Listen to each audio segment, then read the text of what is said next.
Umarangkada na ngayong araw ang Brigada Eskwela. Ito'y bilang paghahanda po para sa school year 2026-2027.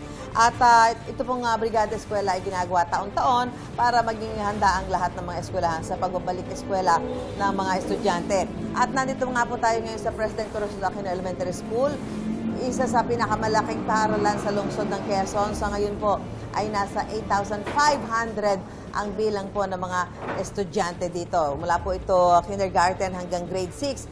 At ngayon nga po sa pagsimula ng Brigada Eskwela, siyempre tulong-tulong po dito yung mga guro, yung mga magulang at maging mga estudyante. Gaya na nakikita nyo ngayon, ito po, kasi ganito po yung itsura ng mga classroom. Siyempre, dahil sa mahabang bakasyon, ganyan po ang classroom na kailangang ihanda para sa pagbabalik eskwela ng mga estudyante sa darating na Lunes, June 8. Kailangan maglinis, magpintura, pati yung mga upuan ay kailangang ayusin para naman ho ganahan yung mga mag-aaral sa kanilang pagbabalik eskwela. Ngayon makakausap po natin ang principal ng President Corazon Aquino Elementary School, si Ginoong Jerry Isip. Sir, magandang umaga po. Magandang umaga po, Ma'am. Apo. So, sir, ngayong araw po na ito, ito, isang classroom pa lang ho ito. Kita nyo naman, di ba? Kailangan magtulong-tulong ho itong mga magulang, mga guro, yan, pati mga estudyante.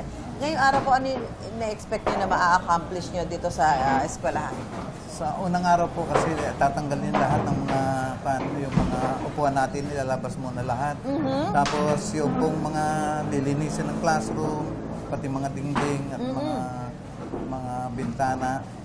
Kasi gaya na nakikita natin dito, yung mga upuan po, sir, ano gagawin dyan? Pipinturahan ba yan? O pupunasan? Kasi puro alikabok. Ano po? Lilinisin po muna. Lilinisin muna, tapos? Pipinturahan po.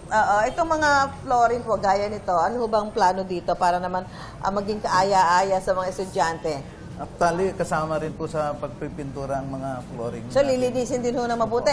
Gaano ba kalaki itong, ilang classroom po ito? Meron po tayong 79 classrooms. 79 classrooms na magtutulong-tulong mga estudyante. 79, 45 po ang kalahati doon, bawat kan. Kaya mahigit kumulang 100 po lahat. Opo, magtutulong-tulong mga teacher, mga magulang, pati mga estudyante. Kaya ho ba ma-accomplish na maging maayos ito? Opo, isang linggo naman po ang paghahanda para sa mga sa gagawin paglilinis, ganyan. Ay, sapat ho yung mga kakailanganin yung gamit para doon ba? Pagpipintura kayo, maglilinis, sapat ho? Opo, sapat naman po. Sino-sino ho yung mga nakakatulong niyo pa bukod sa mga magulang at mga estudyante? Kasama po natin yung ating mga tauhan dito sa paaralan. At syempre, may mga stakeholders po tayo na tumutulong din sa atin.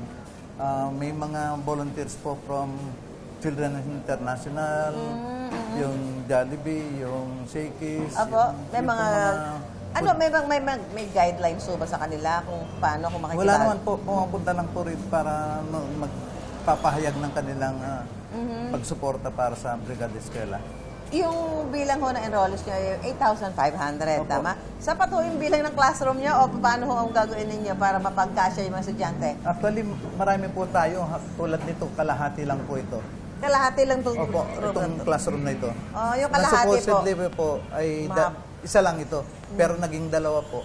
Para masapat lang. Kayo. Pero ngayon po, pero may plano po ang ating local government na i-soundproof po kasi nagkakarinigan. Ay, ito po. Opo, pumunta na po rito ang ating... ito po, kailangan i-soundproof kasi... nagkakarinigan po kasi. Nagkakarinigan, oo. So, nadidistract yung mga estudyante. So, may ang commitment ho ang local government. Opo. Marami pa palang dapat gawin ayusin talaga. Ano po? So, yung 1 week is enough para magawa niyo lahat ng mga kailangan ayusin dito? Kasi naman po, willing na rin naman po yung mga teacher, mga magulang na kung in case na hindi po matapos hanggang Biyernes, mag-extend po sila ng Sabado. Oo, syempre kailangan pati yung labas di ba? Labas at loob ho ng paaralan, kailangan po malinis talaga, safe, para ho doon sa mga estudyante na babalik sa eskwelahan by June 8, So syempre kailangan linisin mabuti yung paligid, syempre may mga sakit na maaaring idulot kapag madoy yung paligid, baka may mga lamok dyan, kailangan lahat ho yan. So yung 5 days, dire-diretso po yun ang pagtatrabaho ninyo. Opo. Anong oras ba kayo nag-start usually? Actually, 8 to 5 po yung ban. Pero meron namang flexi time na pwede naman pong mag 7 to 4. Ayan, so nakapagsisimula na ho sila ngayon, di ba? May kaunti-kaunti na, pero sabi nga ni Sir Jerry, until Friday naman ho, alam nila na sapat na ho yun para maging maayos na ito paaralan at maging handa sa pagbabalik ng mga estudyante sa darating na Lunes, June 8. Maraming salamat si Gideon Jerry Isip, salamat si Pong din po. Principal ng President Corazon Aquino Elementary School. At mula po dito sa eskwelahang ito, maghahatid pa ho kami sa inyo mamaya ng mga gagawin nila dito. Kaugnay ho ng pagbabalik eskwela o brigada eskwela para sa 2026-2027. Back to studio po tayo.